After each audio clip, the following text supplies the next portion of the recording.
Hello बच्चों। कैसे हो? नमस्ते, आदाब, सत श्री अकाल। क्या हाल चाल?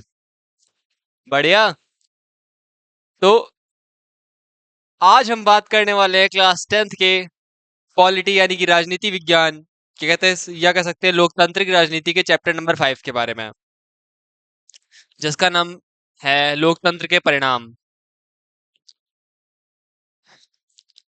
एनसीईआरटी के चैप्टर नंबर 5 लोकतंत्र के परिणाम के बारे में बात करने वाले हैं। ये चैप्टर हमें क्या बताता है? ये रियल मीनिंग क्या है लोकतंत्र के परिणाम की?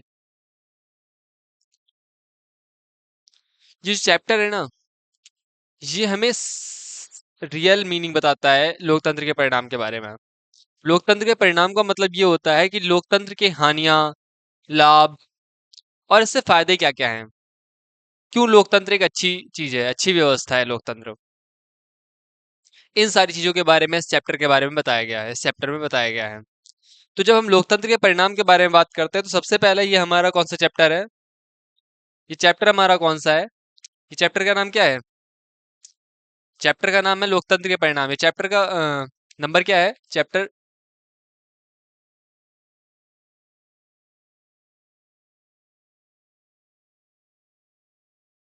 That is fifth chapter. कौन सा चैप्टर है? Fifth chapter. कौन सी क्लास का है? कौन सी क्लास का? Class 10th। ठीक। क्लास 10th के चैप्टर नंबर 5 के बारे में बात करने वाले हैं, जिसका मतलब है लोकतंत्र के परिणाम। जब इस चैप्टर के अंदर हम जाते हैं, जब इस चैप्टर में जाते हैं तो हमें पता चलता है कि लोकतंत्र जो दुनिया में बहुत बड़े पैमाने पर फैला हुआ है, दुनिया के कई देश जो है, बहुत सारे देश खुद को लोकतंत्र होने का एक परिणाम देते हैं, एक प्रत्यक्ष प्रमाण देते हैं कि हम लोकतंत्र हैं, हम लोकतांत्रिक देश हैं, हम लोकतांत्रिक देश हैं। अच्छा, लोकतंत्र होता क्या है? लोकतंत्र जो दुनिया के कई देशों में बहुत तेजी से फैला हुआ है, एक बढ़िया लोकप्रिय शासन प्रणाली है। कि लोकतंत्र में क्या होता है? लोकतंत्र में क्या होता है? लोकतंत्र में एक इलेक्टेड लीडर होता है, एक लीडर होता है, उसको जनता वोट करके चुनती है अपने पर्सपेक्टिव के अकॉर्डिंग। जनता जो है उस लीडर को चुनती है वोट देकर। तो ये बहुत लोकप्रिय चीज है। इसमें क्या होता है कि इसमें जनता अपने मन से किसी राजा को चुन सकती है। ऐसा इसमें बिल्कुल भी नहीं होता कि राजा का बेटा ही राजा बनेगा। अगर आप चुनाव लड़ते हैं, आपको जनता वोट करती है, ज्यादातर वोटों से आप जीतते हैं, तो आप उस इलाके के, उस क्षेत्र के लीडर होंगे। लोकतंत्र जो है लोगों को अनेक सारे, बहुत सारे अधिकार भी प्रदान करती है। सारे अधिकार जो होते हैं वो जनता में समाहित होते हैं। एक बहुत अच्छी बात कही थी एक लीडर थे ही, उन्होंने कहा था कि जिस दिन जनता को ये समझ में आ गया कि सारी पावर्स हमारे अंदर है, उस दिन नेता कुछ भी नहीं है उसके आगे। हाँ, तो वही है कि जितनी भी पावर होती है वो सारी पावर जनता के अंदर समाई होती है। लेकिन ये बात जनता को पता नहीं होती है। जनता जब वोट करती है, तो वो जो वोट होती है ना, उस वोट की वैल्यू आपके लिए तो सिर्फ एक वोट है। वो जो लीडर्स हैं, जो इलेक्शन कमीशन है, उसके लिए उस वोट की वैल्यू बहुत होती है, बहुत ज्यादा वो उस वोट की वैल्यू होती है। तो लोकतंत्र जो दुनिया के कई देशों में बहुत ही बड़े स्तर पर फैला हुआ है, जो लोकतंत्र की सबसे लोकप्रिय शासन प्रणाली है। लोगों को उनके अधिकार, स्वतंत्रता, सरकार में भागीदारी, अधिकार क्या दिए जाते हैं? आपको, आपके पास सारे अधिकार होते हैं, सारे बोलने का अधिकार होता है, घूमने फिरने का अधिकार होता है, कहीं भी उठने बैठने का अधिकार होता है। आपके पास बहुत सारे अधिकार होते हैं। ये अधिकार देती है, स्वतंत्रता देती है, लिबर्टी देती है कि आप किसी भी चीज से बाउंडेड नहीं है, अपने अकॉर्डिंग काम कर सकते हैं। हाँ। और सरकार में भागीदारी, सरकार में भागीदारी क्या? जब आप वोट करते हैं तो उस वोट की वैल्यू बहुत होती है। वो जो वोट है ना, आप सरकार में एक अपना हिस्सा दे रहे हैं, अपना हिस्सा प्रदान कर रहे हैं कि देखिए, हम आपको वोट दे रहे हैं। वोट देने का मतलब ये हो जाता है आपके कि फिर आप सरकार बना रहे हैं, सरकार बना रहे हैं जिसको आप, कल मैंने आपको कार्यकर्ता और समर्थक के बारे में बताया था। तो जो समर्थक होते हैं वो क्या करते हैं? वोट देते हैं। वोट देते हैं मतलब हम उस पार्टी की विचारधाराओं से संबंधित हैं। उस पार्टी की विचारधाराओं के बहुत करीब हैं, वोट कर रहे हैं। वोट कर रहे हैं तो मतलब आप जनमत संग्रह कर रहे हैं। जब आप वोट दे देंगे तो वोट देने के बाद क्या होगा? वोट देने के बाद वो जो लीडर होगा वो आपके पर्सपेक्टिव के अकॉर्डिंग, आपके अकॉर्डिंग जाकर रूल्स बनाएगा। समझ में आ रही है बात?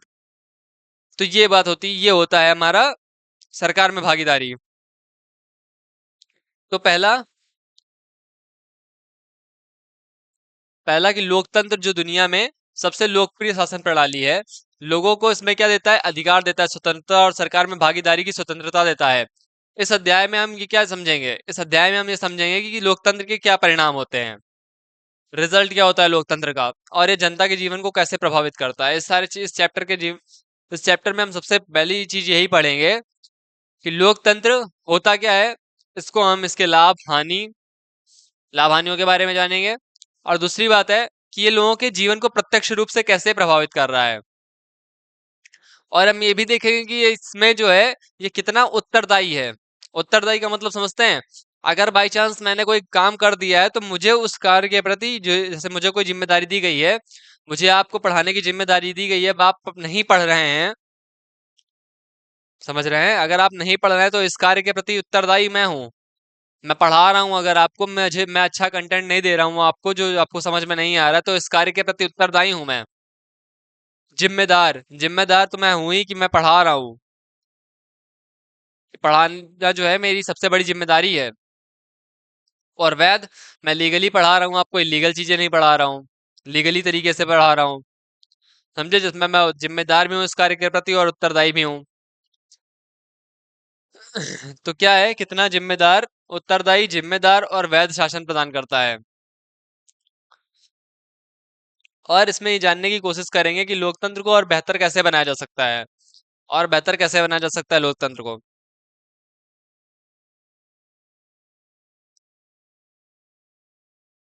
तो टोटली मिला के इस चैप्टर में हम ये जानेंगे कि लोकतंत्र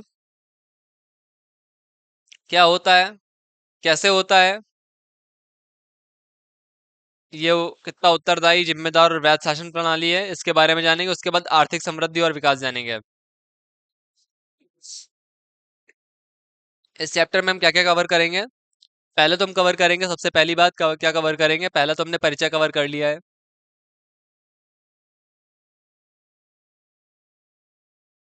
ये आपकी एनसीईआरटी के अकॉर्डिंग है। पहला हमने परिचय कवर कर लिया है। दूसरा क्या कवर करेंगे? दूसरा क्या कवर करेंगे?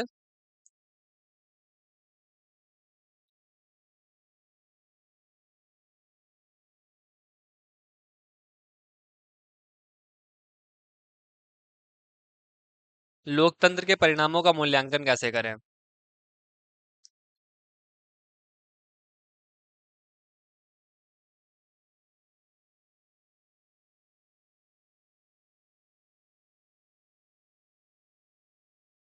लोकतंत्र के परिणामों का मूल्यांकन क्या?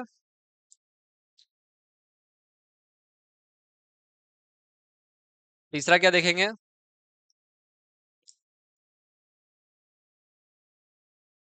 लोकतंत्र बेहतर क्यों है।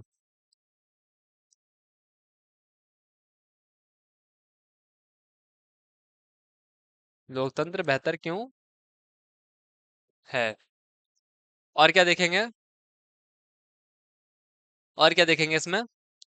और हम फिर देखेंगे फिर आगे आर्थिक समृद्धि और विकास के बारे में।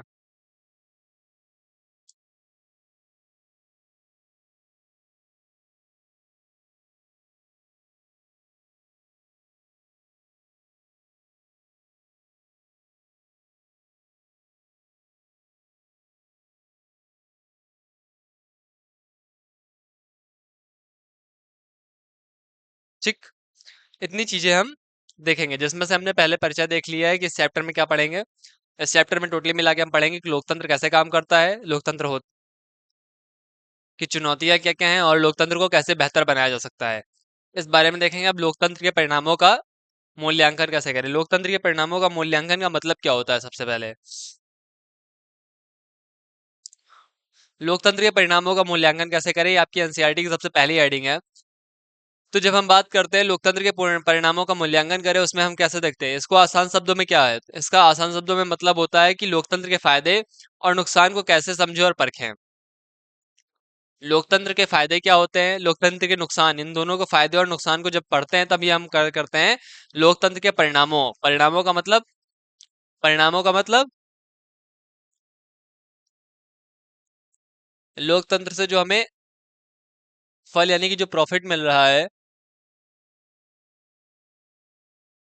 परिणामों यानी कि जो रिजल्ट आ रहा है, क्या आ रहा है, जो हमारा रिजल्ट आ रहा है, रिजल्ट वो क्या आ रहा है, इस रिजल्ट को कैसे कंपेयर करेंगे। तो इसका मतलब होता है कि लोकतंत्र के परिणामों को कैसे समझेगा, क्या मतलब है कि लोकतंत्र के फायदे क्या होते हैं, लोकतंत्र के नुकसान क्या हैं, इसको कैसे समझेंगे हम। ठीक। अगर हम इसके अर्थ की बात करें तो लोकतंत्र के तहत जो लाभ और हानि होते हैं उनकी जांच और समीक्षा कैसे कर सकते हैं। लोकतंत्र के परिणामों को क्या देखेंगे, ज्यादा से ज्यादा हम देखेंगे कि उसके लाभ क्या होते हैं, उसकी हानि क्या होती है, और उसको कैसे हम समझ सकते हैं, उसको कैसे कैलकुलेट कर सकते हैं कि हाँ लाभ हुआ है कि हानि हो रही है। इसमें यह देखना शामिल है कि लोकतंत्र में लोगों को जीवन में क्या सुधार होता है। अच्छा, लोकतंत्र हमने लागू तो कर दिया, अगर बाई चांस ये हमारी कंट्री है, फॉर एग्जाम्पल ये हमारी कंट्री है, यहाँ पे हमने क्या किया, यहाँ पे हमने लोकतंत्र को क्या कर दिया, लोकतंत्र को लागू कर दिया। ठीक, अब हमने लोकतंत्र को लागू कर दिया, तो लागू करने से यहाँ पे क्या क्या क्या लाभ हो रहे हैं, क्या हो रहा है, हम इस चीज को भी तो देखेंगे, हम इस चीज के कि यहाँ पे लाभ क्या हो रहा है। अच्छा, क्या हो रहा है, उससे हानियां क्या हो रही हैं। लाभ हानि के बारे में फिर जब हम देख लेंगे तो क्या देखेंगे,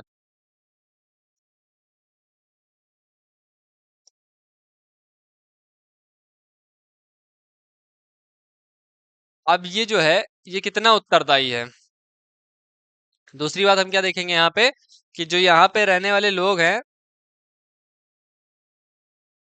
ये जो कुछ लोग हैं, तो इनके प्रति ये क्या कर रहा है, क्या यहाँ के लोगों के जीवन में सुधार क्या हो रहा है।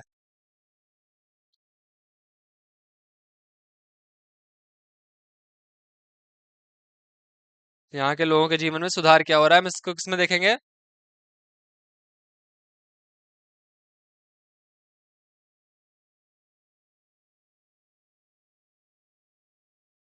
ठीक।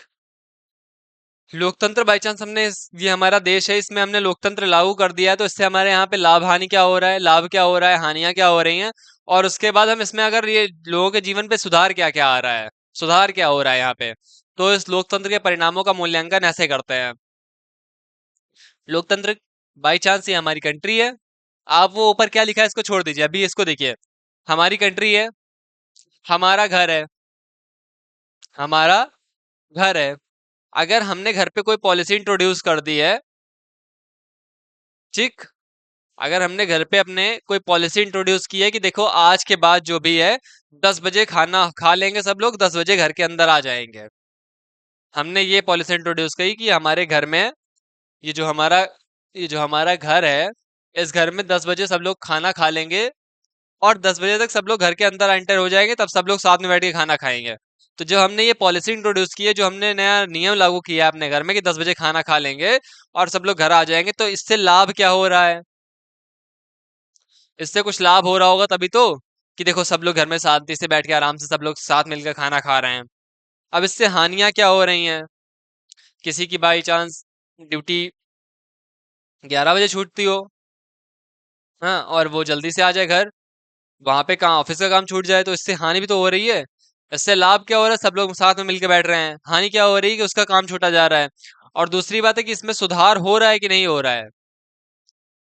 अब सब लोग साथ में मिलकर बैठ के खाना खा रहे हैं, तो सुधार क्या हो रहा है यहाँ पे, सुधार ये हो रहा है कि घर में जो है प्रेम भाव बढ़ रहा है, आपसी भाईचारा बढ़ रहा है, कि देखिए सब लोग साथ मिलकर बैठ के खा रहे हैं, तो अपनी अपनी फीलिंग्स शेयर कर पा रहे हैं, बातें शेयर कर पा रहे हैं सब लोग एक दूसरे से। नहीं कहीं पापा के पास टाइम नहीं है, कहीं भैया के पास टाइम नहीं है, कहीं मम्मी के पास टाइम नहीं है, तो ये सारी चीजें देखते हैं। तो वैसे ही जब हम कभी लोकतंत्र को लागू कर रहे हैं अपने देश में, तो लोकतंत्र से लाभ क्या हो रहा है, इससे हानियां क्या हो रही हैं, और इससे सुधार क्या हो रहा है। ये सारी चीजों के बारे में हम लोकतंत्र के परिणामों परिणामों का मूल्यांकन कैसे करते हैं, यही इस हेडिंग, ये हेडिंग आपको यही समझाने का प्रयास कर रही है। समझे? राइट। सो अब हम आगे चलते हैं। अब हम बात करते हैं कि अगर 100 से भी ज्यादा देश जो है, अगर देखा जाए तो 100 से भी ज्यादा देश, 100 से भी ज्यादा देश क्या करते हैं कि लोकतांत्रिक व्यवस्था चलाने का दावा करते हैं कि हम देखो भाई, हम लोकतांत्रिक देश हैं, हम लोकतांत्रिक व्यवस्था चलाते हैं, हमारे यहाँ रूलर जो है वो इलेक्ट होता है। समझे? तो लोकतांत्रिक व्यवस्था चलाने का दावा करते हैं। इनका औपचारिक संविधान जो है, इनके यहाँ चुनाव होते हैं, चुनाव तो होते ही, अगर चुनाव नहीं है तो लोकतंत्र किस बात का? चुनाव नहीं तो लोकतंत्र किस बात का? चुनाव तो होते ही हैं। 100 से अधिक देश लोकतांत्रिक व्यवस्था चला रहे हैं, उनके यहाँ चुनाव होते हैं, उनके यहाँ चुनाव होते हैं तो क्या होता है, राजनीतिक दल भी हैं भाई, राजनीतिक दल होंगे तभी तो चुनाव होगा। राजनीतिक दल जब होंगे तभी तो चुनाव होगा, नहीं तो किसको आपस में चुनाव कर लोगे? घराइन में चुनाव कर लोगे? अरे जब राजनीतिक दल होंगे तभी तो चुनाव होगा। एक तरफ बीजेपी खड़ी हुई है, एक तरफ एसपी खड़ी हुई है। अब जब राजनीतिक दल दो है, जब आपस में इनको, इनके कैंडिडेट्स खड़े होंगे, जिसको ज्यादा वोट मिलेगी वही जीतेगा। हाँ, तो फिर वही है कि अब इनको आपस में थोड़ा ना जिता, चुनाव कर लोगे। राजनीतिक दलों के बीच में चुनाव होगा। अब राजनीतिक दलों के बीच में चुनाव होगा, साथ ही भी अपने नागरिकों को कुछ बुनियादी अधिकारों की गारंटी भी देते हैं। अब बाई चांस हम चुनाव में खड़े हुए, मैनिफेस्टो जिसको बोलते हैं, मैनिफेस्टो, हम चुनाव में खड़े हुए, हमने कहा देखो, इस बार जो कोई हमको जिताएगा उसके खाते में हम खटाखट खटाखट 5 लाख रुपया देंगे। समझे? अब मैंने अपने मैनिफेस्टो में कहा देखो, ज्यादा तो हम कुछ नहीं जानते, लेकिन इस बार हमको जो कोई जिताएगा, भैया हमको चुनाव में जिताएगा, तो उसको हम खटाखट 5 लाख रुपया देंगे। अब भाई हमने अपने नागरिकों को ये दावा कर दिया कि देखो, हमको जिताओ, हम 5 लाख रुपया दे रहे हैं। तो उसी तरीके से दूसरी पार्टी आई तब तक, कह रहे देखो बबुआ, ज्यादा तो हम नहीं जानते हैं, लेकिन अगर हमको चुनाव में जिताते हो तो वो 5 दे रहा है, हम 15 देंगे तुमको। समझे? तो दूसरी पार्टी ने ऐसा दावा किया। अब नागरिकों को कुछ ना कुछ दावा किया जाता है कि देखो, अब बाई चांस आपको किसी को अपनी तरफ अट्रैक्ट करना है, किसी को भी अपनी तरफ अट्रैक्ट करना है, तो क्या करोगे? जाहिर सी बात है, जाल बिछाओगे। जाल यानी कि मैनिफेस्टो। उस मैनिफेस्टो में क्या क्या लिखा होता है? मैनिफेस्टो में लिखा होता है कि हम आपको 2.5 लाख रोजगार देंगे। मैनिफेस्टो में लिखा होता है कि देखो, हम आपको 1 लाख रुपया देंगे जीतने के बाद। उसी मैनिफेस्टो में लिखा होता है कि नागरिकों का सम्मान होगा। हाँ, आपके लिए नया रूल बनाया जाएगा। समझ रहे हैं? तो ये कुछ ना कुछ क्या करते हैं, बुनियादी अधिकार को की गारंटी देते हैं कि देखो, आप जैसे ही हम चुनाव जीतते हैं, जैसे ही हमारी सरकार का फॉर्मेशन होता है, हम आपके लिए ये करेंगे। ठीक, ये व्यवस्था होती है। और लोकतंत्र इस बात की पक्की व्यवस्था होती है कि फैसले कुछ कायदे कानून के अनुसार होते हैं। कुछ कायदे कानून या कहते हैं संविधान के अनुसार होते हैं। किसके अनुसार होते हैं? संविधान के अकॉर्डिंग होते हैं। संविधान क्या होता है? संविधान हमारी रूल बुक होती है, और जितने भी कायदे कानून होते हैं सब संविधान में बताए गए होते हैं। पारदर्शिता का मतलब क्या होता है? पारदर्शिता, पारदर्शिता का मतलब होता है ये है कि कोई नागरिक यह जानना चाहे कि फैसले लेने के, अब बाई चांस हमने लिया आपसे, हमने कहा कि आज से और अभी से,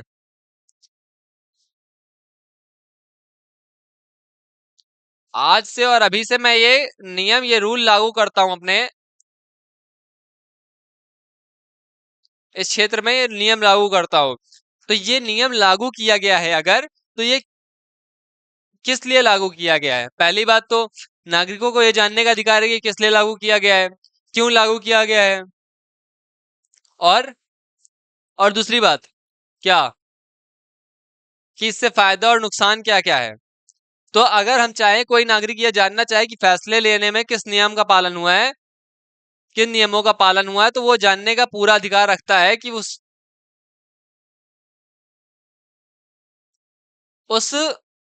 पर्टिकुलर चीज के ऊपर नियम बनाने में, उस पर्टिकुलर जगह के ऊपर नियम बनाने में कौन सा नियम का पालन हुआ भैया, कौन सा नियम बताता है कि यहाँ पे ये काम हो जाना चाहिए? तो पारदर्शिता यही होती है कि लोगों को ये पूरा जानने का अधिकार होता है जो गवर्नमेंट कर रही होती है, और ये उसे ना सिर्फ ये जानने का अधिकार होता है बल्कि उसके पास इसके साधन भी उपलब्ध हैं। इससे पारदर्शिता कहते हैं। अगर मैं कोई काम कर रहा हूँ, मैं आपको पढ़ा रहा हूँ, तो आपको जानने का पूरा अधिकार है कि मैं क्या पढ़ा रहा हूँ, क्यों पढ़ा रहा हूँ, कहाँ से मैं क्या कर रहा हूँ, ये सारी बातें जानने का अधिकार है आपको। अब लोकतंत्र बेहतर क्यों है? लोकतंत्र क्यों बेहतर है? पहली बात, लोकतंत्र बेहतर क्यों? सबसे पहला पॉइंट, लोकतंत्र इसलिए बेहतर है कि लोकतंत्र नागरिकों में समानता का भाव बढ़ाता है। समानता का भाव कैसे बढ़ाता है? देखो, अब यहाँ पे समझो। ये रामू काका हो गए, ये श्यामू काका हो गए। क्या हो गए? ये हमारे रामू काका हो गए, ये हमारे श्यामू काका हो गए। अब श्यामू काका के घर में जाती है 10 लाख की आमदनी, या श्यामू काका के घर में आते हैं 1,000 रुपए, और रामू काका घर में आते हैं सिर्फ 100 रुपया मात्र। ठीक। लेकिन अगर अभी इसमें ये देखा जाए, तो भाई साहब के जो रामू काका के पास वोट है और जो श्यामू काका के पास वोट है, दोनों की वैल्यू क्या है? दोनों की वैल्यू क्या है? जो रामू काका के पास वोट है और जो श्यामू काका के पास वोट है, इन दोनों की वैल्यू क्या है? इन दोनों की वैल्यू तो 1 है ना। तो अब बताइए, रामू काका भी धूप में वोट डालने जाएंगे और श्यामू काका भी धूप में वोट डालने जाएंगे। तो जब रामू काका और श्यामू काका दोनों धूप में वोट डालने जाएंगे, वैल्यू तो एक है, पर्सन भी दोनों एक है। तो ये इक्वलिटी हुई कि नहीं हुई? इक्वालिटी हुई कि नहीं हुई? लोकतंत्र में नागरिकों की समानता का भाव होता है। दूसरी बात, जब जो चुनाव हो रहे होते हैं, तो एक से एक बड़े बड़े लीडर्स आप कहते हैं, भैया भैया अब की बार जिता दियो, अब की बार, अब की बार फिर एक बार हमारा सरकार है। तो बड़े बड़े लीडर्स जो होते हैं वो जाते हैं, दादा ध्यान दियो अब की नैया, दादा भूलो ना, अच्छा इलाज के पैसा चाहिए, लो दादा पैसा लो, भूलो ना, ये वाले चुनाव चिन्ह है पर मोहर लगा दो ठग से। तो जब बड़े बड़े लीडर्स जाते हैं तो हम भी सीना चौड़ा करके खड़े होते हैं। हाँ भाई बताओ, अच्छा वोट चाहिए, वोट चाहिए, चलो ठीक है दे देंगे। तो हमारी गरिमा उस टाइम बढ़ जाती है, लोग आते हैं हमारे पैर वैर छूते एकदम, भैया चाचा सलाम करके चले जाते हैं। तो हमारी गरिमा जो होती है वो बढ़ जाती है। गरिमा का मतलब, गरिमा, गरिमा लड़की नहीं है। गरिमा का मतलब है हमारे अंदर भी एकदम गर्व का भाव आ जाता है। हमारे अंदर भी मतलब इंप्रेशन अच्छा आ जाता है कि देखो अब, अच्छा इज्जत मिलने लगती है, जिसको कहते हैं ना इज्जत बढ़ जाती है। इज्जत, इज्जत, इज्जत बढ़ जाती है। और इज्जत तो भाई सबकी बहुत जरूरी है। तो उस समय आपकी इज्जत बढ़ जाती है। बेहतर फैसले लेने की ताकत देता है। बेहतर फैसले लेने की ताकत का मतलब क्या हुआ? बेहतर फैसले लेने की ताकत का मतलब ये हुआ, सीधी सी बात, कि जब हमारे पास मेजोरिटी ऑफ लोग होंगे, by chance, for example imagine करिए आप, इमेजिन करिए कि ये कोई है, एक क्षेत्र है, पर्टिकुलर एक क्षेत्र है, यहाँ पे 100 लोग रहते हैं, 100 लोग रहते हैं। यहाँ से दो लीडर्स खड़े हुए, दो लोगों को इलेक्ट किया जा रहा है। ठीक, दो लोगों को इलेक्ट किया गया। अब 100 लोग, इस यहाँ की जो पॉपुलेशन है वो क्या है? जो पॉपुलेशन है वो 100 है। दो लीडर्स खड़े हो रहे हैं। कौन खड़ा हो रहा है? दो लीडर्स खड़े हो रहे हैं। अब जो दो लीडर्स खड़े हो रहे हैं, तो ये जो दो लीडर्स खड़े हो रहे हैं, इसमें किसी को 60 वोट मिल गई, किसी को 60 वोट मिल गई, किसी को 35 मिली, और कुछ वोटर डालने नहीं गए, या मान लो किसी को 40 मिल गई, किसी को 40 मिल गई। तो अब ये बताइए, जो इंसान है, जो ये लीडर्स खड़े हुए हैं, अगर किसी को जिसको 60 वोट मिली है वो सरकार बनाएगा कि जिसको 40 वोट मिली है वो सरकार बनाएगा? जिसके पास ज्यादा लोग हैं वो बढ़िया काम करेगा कि जिसके पास कम लोग हैं वो काम बढ़िया करेगा? जाहिर सी बात है जिसके पास ज्यादा लोग हैं उसके पास सपोर्ट ज्यादा है, और सपोर्ट ज्यादा है तो जाहिर सी बात है सरकार का फॉर्मेशन क्या करेगा, वही करेगा। अब सरकार का फॉर्मेशन वो कर रहा है, तो ये कुछ भी डिसीजन लेगा इसके, ये जो भी डिसीजन लेगा ये जो भी डिसीजन लेगा जिसके पास 60 वोट है, जो भी डिसीजन लेगा वो मान्य होगा कि नहीं होगा?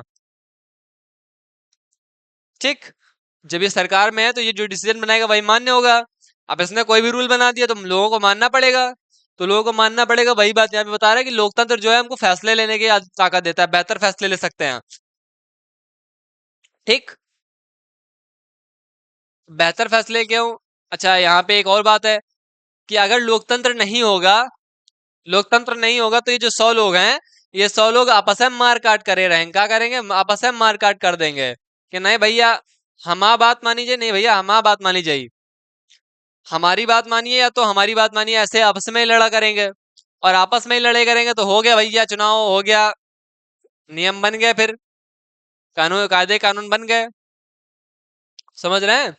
तो ये बेहतर फैसले लेने की आदत देता है, ताकत देता है। और दूसरा, टकरावों को टालने का तरीका प्रदान करता है। टकरावों को टालने का तरीका क्या, मान लो बाई चांस, फॉर एग्जाम्पल, क्या, फॉर एग्जाम्पल अगर आप देखिए तो आप, जो मैंने आपको बताया 100 लोग खड़े हुए हैं, अब 100 लोगों में से 100 लोग आपस में टकराव करे दे रहे हैं, तो टकराव थोड़ी ना होगा। तीर से तीर चलेगा, तलवार से तलवार चलेगी। समझे? अब आपस में टकराव थोड़ी ना कर लेंगे कि तीर से तीर चली तलवार से तलवार चले।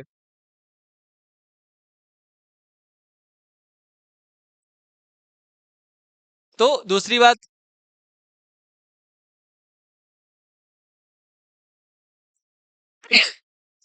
सॉरी, अब गलतियों को सुधारने की ताकत देता है। गलतियों को सुधारने की क्या, बाई चांस जो भाई साहब हैं, फॉर एग्जाम्पल ये जो भाई साहब हैं इन्होंने कुछ गलत काम कर दिया। गलत काम क्या कर दिया, लोगों की बात नहीं मानी। अब डेमोक्रेसी चल रही, लोकतंत्र चल रहा है, लोगों को सपोर्ट इनकी तरफ आ गया। जब लोगों को सपोर्ट इनकी तरफ आ गया तो इलेक्शन फिर से हुए। अब इस बार भाई साहब जो है 60 वोट ना पा करके, ये भाई साहब 60 वोट पा गए, ये 40 अब रह गए, या ये 40 अब रह गए, या 20 अब रह गए, ये 80 वोट पा गए। ठीक। तो भाई साहब जो है ना, वो बढ़िया नियम कानून बनाए, तो इनसे जो गलती हुई वो उन्होंने सुधार दी, जो इनसे गलती हुई उन्होंने सुधार दी। ये भी क्लियर पॉइंट। लोकतंत्र बुनियादी संविधान होता है। अब भाई लोकतंत्र जो है मैंने आपको पहले ही बता दिया, सबसे पहली क्लास में यही बताया था कि लोकतंत्र क्या होता है। लोकतंत्र, डेमोक्रेसी यानी कि लोकतंत्र वो होता है जहां पे रूलर को, यानी कि जो लीडर होता है, जो आपका नेता होता है, उसको वोट के थ्रू चुनते हैं। अंग्रेजी में बता दें, democracy is the form of government in which rulers are elected by the people. क्या होता है कि democracy is the form of government in which rulers are elected by the people. लोकतंत्र में क्या होता है, नागरिकों के अधिकारों की सुरक्षा की गारंटी होती है। इसको समझने के लिए थोड़ा सा मेहनत कर लीजिए। बस देखो अब्बे लपत से समझ में आ जाए, बहुत एकदम फास्ट समझ में आएगा। बस थोड़ा थोड़ा दिमाग इसी लगा दो कि देखो, मैं आपको पूरा फॉर्मेशन सिर्फ 2 मिनट में समझा रहा हूँ। अपने यहाँ अगर किसी भी देश की गवर्नमेंट होती है तो उस गवर्नमेंट के 3 अंग होते हैं, 3 ऑर्गन्स होते हैं। कौन कौन से ऑर्गन्स होते हैं? कौन से ऑर्गन्स होते हैं? पहला ऑर्गन क्या होता है? कार्यपालिका।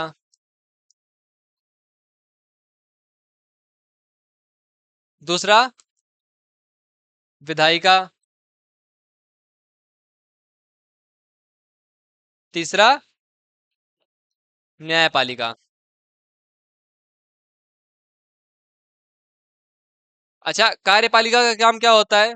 सॉरी, विधायिका का काम क्या होता है, पहले ये देखो। पहले नंबर पे आती है ये।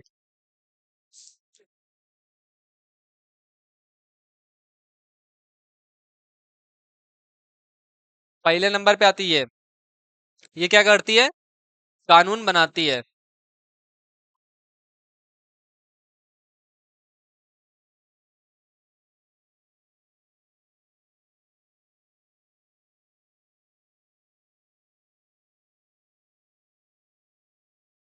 इसका काम क्या होता है? ये कानून बनाती है।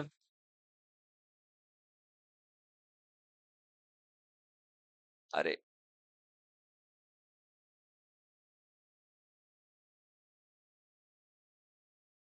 ठीक।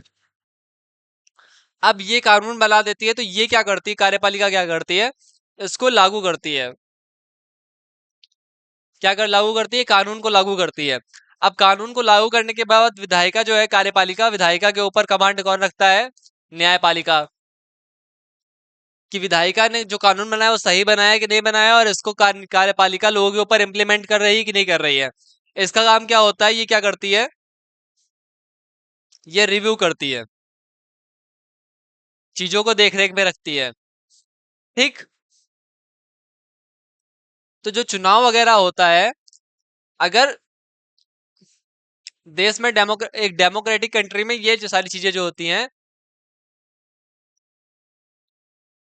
एक लोकतांत्रिक देश में ये सारी चीजें जो होती हैं,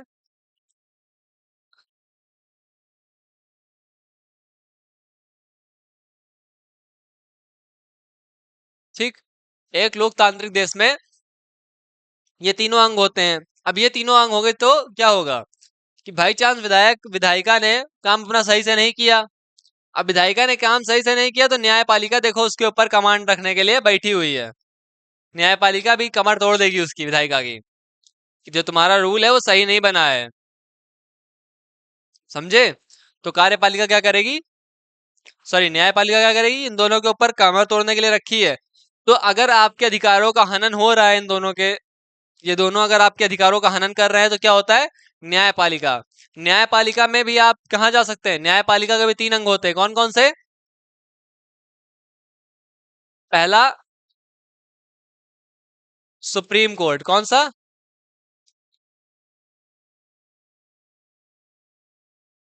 सुप्रीम कोर्ट। दूसरा,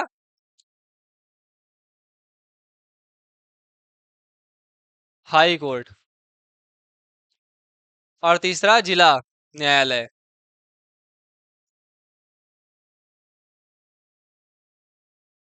पहला हाई कोर्ट, पहला सुप्रीम कोर्ट, दूसरा हाई कोर्ट, तीसरा जिला न्यायालय। अगर आपके अधिकारों का हनन हो रहा है, क्या हो रहा है? अधिकारों का हनन हो रहा है, अगर इन दोनों के अलावा ये दोनों अगर आपकी क्या कर रहे हैं? अधिकारों का हनन कर रहे हैं। क्या कर रहे हैं? आपके अधिकार जो है, आपके राइट्स जो है आपको नहीं दिए जा रहे हैं, तो आप क्या कर सकते हैं? आप सीधा सुप्रीम कोर्ट जा सकते हैं। देखिए, सबसे पहले क्या होता है, अगर किसी के भी मामले को दिखाना होता है तो सबसे पहले जिला न्यायालय जाते हैं, फिर उसके ऊपर हाई कोर्ट जाते हैं, फिर सुप्रीम कोर्ट जाते हैं। लेकिन अगर आपके अधिकारों का हनन हो रहा है, जैसे कि आप भारत के नागरिक हैं और अगर आपके अधिकारों का हनन हो रहा है, तो आप सीधा कहाँ जाएंगे? सुप्रीम कोर्ट जाएंगे, सीधा सुप्रीम कोर्ट जा सकते हैं। इसमें आपको किसी से भी पूछने उछने की जरूरत नहीं है। सीधा सुप्रीम कोर्ट जाइए अगर आपके अधिकारों का हनन हो रहा है। और अगर आपके अधिकारों का हनन हो रहा है तो सुप्रीम कोर्ट उस पे ध्यान देगी, उसको रिव्यू करेगी और उस पे ऊपर बढ़िया निर्णय लेगी, अच्छा निर्णय लेगी। ये बात क्लियर हो गई? तो हम बात करते, ये सारी बातें क्लियर हो गई। लोकतंत्र में सभी सामाजिक, आर्थिक और राजनीतिक समस्याओं का समाधान होता है। अगर ये समाधान सारा कहाँ होता है? ये सारा जो समाधान होता है सुप्रीम कोर्ट के अकॉर्डिंग होता है। सामाजिक, लोगों की इक्वालिटी होनी चाहिए। आर्थिक, लोगों को बराबर की सुविधाएं मिलनी चाहिए। ये नहीं कि भैया अंबानी है तो गवर्नमेंट फैसिलिटीज सिर्फ उन्हीं के लिए हैं। एक आम नागरिक के लिए भी गवर्नमेंट फैसिलिटीज हैं। और ये राजनीतिक, कोई भी राजनीतिक मसला होगा तो आप सुप्रीम कोर्ट वगैरह जा सकते हैं। ठीक है? राइट? इतनी समझ में आई? अब हम बात करते हैं कि उत्तरदायी, जिम्मेदार और वैध शासन के बारे में। उत्तरदायी, जिम्मेदार और वैध शासन क्या होता है? उत्तरदायी शासन क्या होता है? पहली बात तो उत्तरदायी शासन क्या होता है? उत्तरदायी ऐसा शासन होता है जहां पे लोगों की जरूरतों और उम्मीदों के प्रति उत्तरदायी हो। अगर मैंने आपको चुनाव जितवाया है, आपको अपना नेता चुना है, तो जाहिर सी बात है मैं इस बात की उम्मीद कर रहा हूं कि आप मेरी समस्याओं पे सही निर्णय लेंगे। जाहिर सी बात है, अगर आपने हमको अपना टीचर चुना है तो आप हमसे क्या, हमारे प्रति, हम आपके प्रति उत्तरदायी होंगे कि अगर मैं आपका टीचर हूं तो मुझे आपको बेहतर शिक्षा देनी है, मुझे आपको बेहतर तरीके से पढ़ाना है। समझे? तो ये होता है उत्तरदायी शासन, ऐसा शासन जो लोगों की जरूरतों और उम्मीदों के प्रति उत्तरदायी हो। इसका मतलब है सरकार अपने फैसलों और कार्यों का जवाब जनता को देना होता है। अगर जनता कुछ सरकार से पूछ रही है तो जनता को, सरकार को जवाब देना होगा कि भाई मैं ये नियम क्यों लागू कर रहा हूं। और अगर सरकार कोई गलत काम करती है, अपने वादे पूरे नहीं करती है, तो जनता के पास उसे बदलने का अधिकार होता है। बाई चांस जिसको मैंने एमएलए चुना, अगर आपने एमएलए चुना किसी को और उसने कोई गलत काम कर दिया, या फिर आपकी उम्मीदों पे खरा नहीं उतरा, ये जो आपने सोचा था कि नियम बनाएगा हमारे लिए, वो नियम नहीं बनाता है, वो सरकार सत्ता पाने के बाद अपने मद में हो जाता है, तो अगली बार का जब चुनाव आएगा ना, तो आप क्या करेंगे? उसे बॉयकॉट कर देंगे, उसे निकाल फेंकेंगे कि भैया अगली बार हमने तुमको देख लिया बना के, इस बार भैया हमको माफ करो और तुम अपनी रास्ता कटो। ठीक, तो लोगों को इस बार आप बॉयकॉट कर देंगे, मतलब बदल देंगे उसको।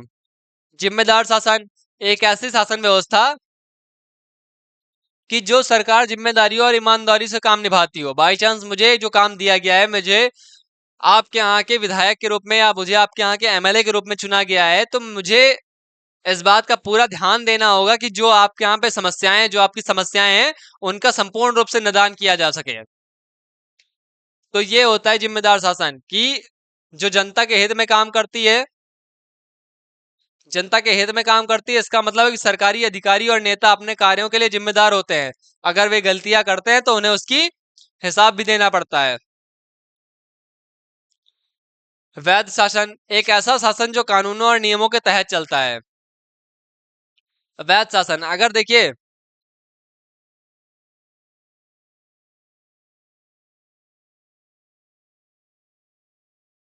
हमने आपको बताई थी ना सुप्रीम कोर्ट, हाई कोर्ट और जिला न्यायालय के बारे में बताया था। तो सुप्रीम कोर्ट अगर कोई भी काम करती है, तो ये पूरी जो शासन प्रणाली चलती है, ये किसके अकॉर्डिंग चलती है? इनका बापू कौन है? इनका बापू कौन है? इनका बापू है कौन? संविधान। ठीक, ये पूरी की पूरी शासन प्रणाली जो चलती है, ये किसके अकॉर्डिंग चलती है? चलती है किसके अकॉर्डिंग? संविधान के अकॉर्डिंग। तो यही बात इसमें दिया गया है कि वैध शासन एक ऐसा कानून जो कानूनों और नियमों के तहत चलता है। नियम मतलब संविधान के अकॉर्डिंग चलता है, जनता का समर्थन और स्वीकृति प्राप्त होती है। अगर आपके पास ज्यादा लोग ही नहीं है वोट करने के लिए, तो आप किसके तहत जाएंगे? अगर आपके पास ज्यादा लोग नहीं है वोट करने के लिए, तो फिर क्या मतलब है? आप जीत ही नहीं पाएंगे। तो लोगों की स्वीकृति होनी चाहिए, लोग आपको सपोर्ट करने चाहिए, और लोगों के अधिकारों का सम्मान किया जाता है। लोगों के अधिकारों का सम्मान किया जाता है। अगर मैं बात करूं आर्थिक समृद्धि और विकास की, तो देखिए, दो तरीके के शासन होते हैं। दो तरीके के शासन होते हैं। पहला, जिसमें राजा का बेटा ही राजा बनेगा, और दूसरा जिसमें आप चुनते हैं अपने नेता को। तो जो मोनार्कियल गवर्नमेंट है, जिसमें राजा का बेटा ही राजा बनेगा, इसमें क्या होता है? इसमें टैक्स वगैरह वसूले जाते हैं लोगों से। तो जब टैक्स वगैरह वसूले जाते हैं, तो भाई उसके गरीब आदमी है, गरीब आदमी के पास कुछ हो ना हो चाहे, लेकिन तब भी आप टैक्स ले रहे हैं, तो जाहिर सी बात है वहां पे तो पैसा आपके पास भरपूर बना रहेगा। अगर मैं राजा हूँ, मेरे पास गरीब जनता है, वो कुछ कर भी नहीं रही हो, तब भी मैं उससे टैक्स तो ले ही रहा हूँ, तो मेरे पास जाहिर सी बात है पैसा तो बना ही रहेगा। लेकिन लोकतांत्रिक गवर्नमेंट में क्या है? सबको देख के चलना है। तो पहली बात इसमें यही बात बताई गई है पहली लाइन में कि देखिए, अगर हम बात करें तानाशाही शासन की, तो वहां पे पैसा तो होता है, आर्थिक स्थिति तो मजबूत रहती है, लेकिन कैसे? कोई आर्थिक स्थिति मजबूत नहीं रहती। ऊपर ऊपर से तो मजबूत है, लेकिन अंदर से तो सब खोखला है। ऊपर से तो भाई राजा के पास बहुत पैसा है, लेकिन जनता के पास देख लिया जाए तो जनता के पास कुछ नहीं है।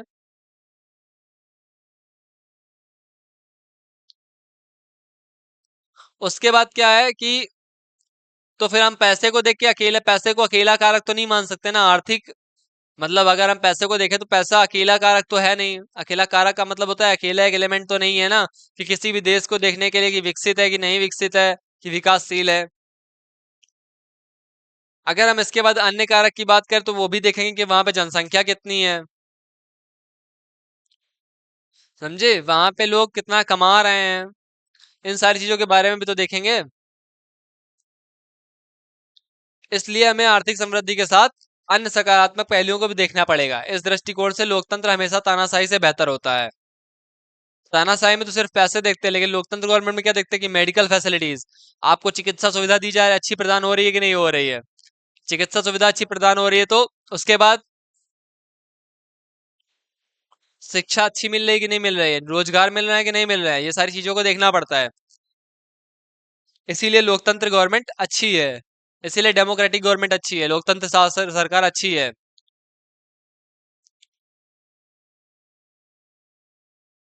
असमानता और गरीबी में कमी, अगर लोकतांत्रिक गवर्नमेंट होगी,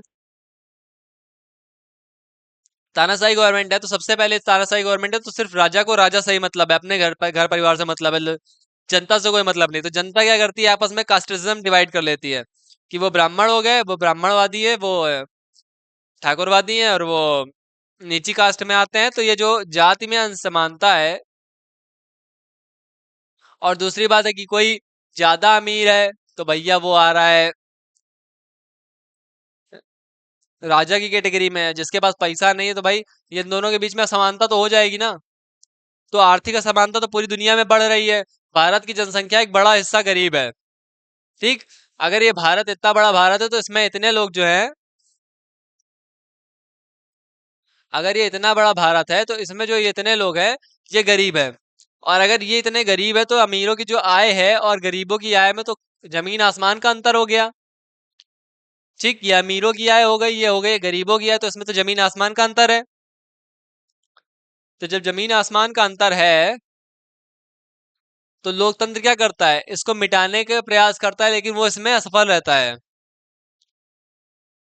सामाजिक विविधता में सामंजस्य, अब सामाजिक विविधता में सामंजस्य की बात करें कि अगर इतना बड़ा भारत है, ठीक, इतना बड़ा भारत है तो उसमें क्या है, इतने लोग हिंदू हैं, मुस्लिम हैं, ठीक। ये इतने लोग क्या है, पंजाबी हैं, इतने लोग हिंदू हैं, इतने लोग मुस्लिम हैं, इतने लोग क्रिश्चियन हैं, इतने लोग क्रिश्चियन हैं। तो इनकी सबके अपना अपना कुछ कल्चर होगा, इनका सबका कुछ अपना अपना कल्चर होगा। जैसे मुस्लिमों का कुछ कल्चर है, ये हिंदुओं का कुछ कल्चर है, ये इधर पंजाबियों का कुछ अलग कल्चर है, इधर क्रिश्चियंस का कुछ अलग कल्चर है, इधर जो और भी लोग बचे ट्राइब्स वगैरह उनका अलग कल्चर है। तो सबका अपना अपना कल्चर है, तो इसको अभी आपस में ही देखेंगे। हाँ, सब अपने में भेदभाव करते नहीं रहेंगे कि मुस्लिम हाँ, मुस्लिम है, मुस्लिम है, नहीं वो हिंदू है, हमारा नहीं पटरी नहीं खा रही है।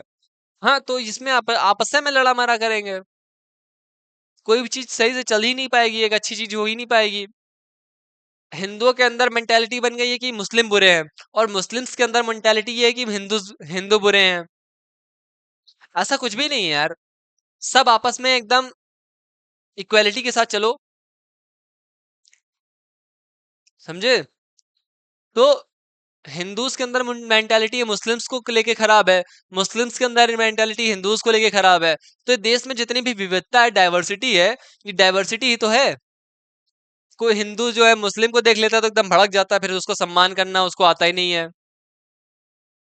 और मुस्लिम्स जो है वो हिंदूज को देख लेते हैं तो फिर उनका भड़क जाते हैं कि उनका सम्मान को, अरे सबका अपना अपना सम्मान है, सबकी अपनी इज्जत है समाज में, समझे। तो वही है, हर देश सामाजिक विविधताओं से भरा हुआ है, इसलिए विभिन्न वर्गों के बीच टकराव होना स्वाभाविक है।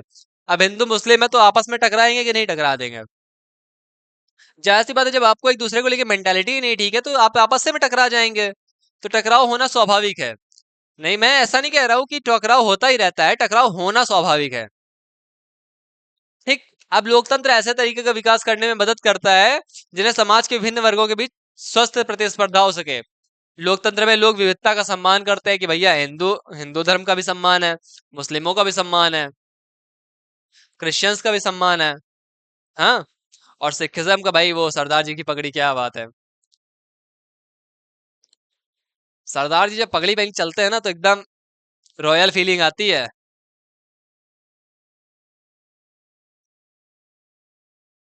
हाँ, मेरा ओपिनियन, मुझे भी अच्छी लगती है पगड़ी। ठीक। तो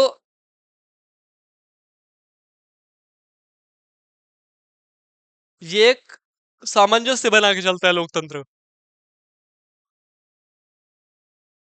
सामंजस्य कैसे, एक देखिए, अगर हिंदू नेता है, ठीक, हिंदू कल्चर से अगर मैंने एक नेता उठा लिया, हिंदू कास्ट से एक मैंने नेता उठा लिया और एक कास्ट से, मुस्लिम कास्ट से नेता उठा लिया। अब ये दोनों क्या करेंगे, मुस्लिम वाला हिंदू भड़का रहा है, हिंदू वाला क्या है, मुस्लिम के खिलाफ भड़का रहा है। तो अब दोनों खिलाफ भड़का रहे हैं कि चलो आओ लड़ लेते हैं। फिर इनके बीच में हो जाएगी डिशुम डिशुम। कोई जीतेगा, कोई हारेगा। देश की ऐसी की तैसी हो जाएगी। देश के खिलाफ कोई मतलब ही नहीं है, देश से कोई मतलब ही नहीं है, कौन बढ़िया है कौन बेहतर। वो विकसित देश, विकासशील देश, विश्व गुरु गया तेल लेने, यहाँ पे इधर अलग काम चल रहा है। कह रहे हैं चलो आओ पहले लड़ लेते हैं, जो होगा देखा जाएगा, या तो आर या तो पार। ठीक। तो नागरिकों की गरिमा की आजादी होती है, मतलब लोकतंत्र, लोकतंत्र में क्या होता है, लोग अपने स्वेच्छा से, स्वेच्छा के अकॉर्डिंग अपनी स्वेच्छा से सारे निर्णय ले सकते हैं। जैसे उधर एक देश है, अब आप लोग समझिएगा बताइएगा, एक देश है वहां पे अगर हेयर कटिंग, जो जिस तरीके की लीडर कटाए है, जिस तरीके की लीडर की हेयर कटिंग है, उस तरीके की कोई हेयर कटिंग नहीं कटा सकता उस देश में। और उसके लिए कुछ अपने हेयर कटिंग है कि देखो बस इन्हीं हेयर कटिंग्स पे कटाना है। तुम्हें टीवी पे यही चैनल्स देखने हैं, इसके अलावा कोई चैनल्स नहीं देख सकते हैं। वो वैरायटी ऑफ भोजन, वैरायटी ऑफ फूड्स हैं, वही वैरायटी की आप खाना भी खा सकते हैं, इसके अलावा कुछ नहीं। रोना है तो रोना है, हंसना है तो हंसना है। तो इसमें क्या है, लोगों को कोई किसी भी तरीके की फ्रीडम ही नहीं है, जो राजा ने कहा वही चलो ठीक है। तो ऐसा लोकतंत्र नहीं करता है, लोकतंत्र क्या करता है, लोगों को सबकी आजादी देता है। ठीक, लोकतंत्र ऐसा नहीं करता है बिल्कुल भी। लोकतंत्र नागरिकों को गरिमा और आजादी प्रदान करता है। भारत में कई सामाजिक वर्ग हैं जिन्होंने वर्षों तक उत्पीड़न झेला। बहुत सारे लोग हैं, एससी एसटी वाले हैं, बहुत सारे लोग हैं, वो वर्षों तक झेलते रहे कि गरीब है गरीब है, छूने वाले नहीं, अछूत कास्ट है अछूत कास्ट है, तो ऐसा बहुत है झेला। लेकिन अब क्या है, लोकतंत्र जब से आया तब से एससी एसटी बहुत सारी कास्ट हैं जो अभी तक जिनको अलग माना जाता था वो सब एक में हो गई हैं अब। महिलाओं का समानता है। महिलाओं की समानता देखो यहाँ से देख सकते हैं आप कि पहले जब होता था, पहले जब चुनाव होता था तो सिर्फ वोट क्या करते थे, मेल्स करते थे, क्या करते थे, मेल्स करते थे। लेकिन उसके बाद जब से लोकतंत्र आया है इंडिया में, तब से क्या हुआ है, तब से जो फीमेल्स हैं वो भी वोट करती है, क्या करती है, फीमेल्स भी वोट करती हैं। ये दोनों क्या करते हैं, ये दोनों वोट करते हैं अब। तो लोकतंत्र के आने के से समानता हुई कि नहीं हुई, हुई ना, हुई ना। ठीक, यही बात बतानी थी।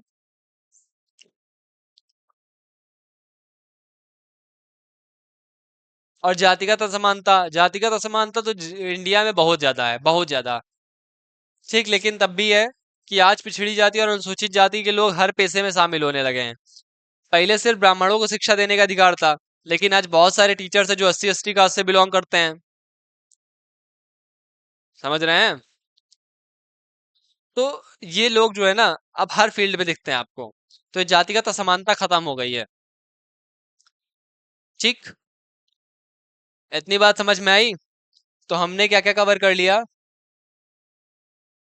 हमने परिचय भी कवर कर लिया, हमने लोकतंत्र के परिणामों का मूल्यांकन भी कर लिया, हमने लोकतंत्र बेहतर क्यों है ये भी देख लिया।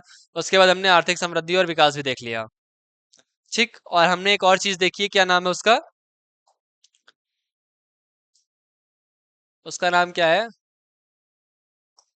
उसका नाम है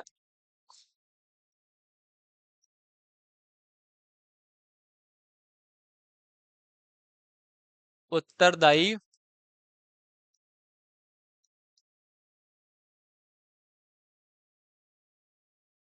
जिम्मेदार और वैध शासन।